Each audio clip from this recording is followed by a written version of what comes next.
প্রণতি জানাই আমার ভক্তিমতী মায়েদের চরণে।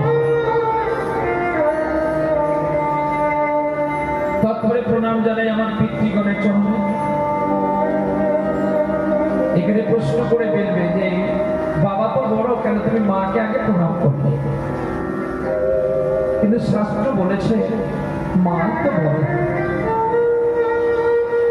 মা যদি না থাকতো ধরিত্রীতে কে আমায় ধরতো?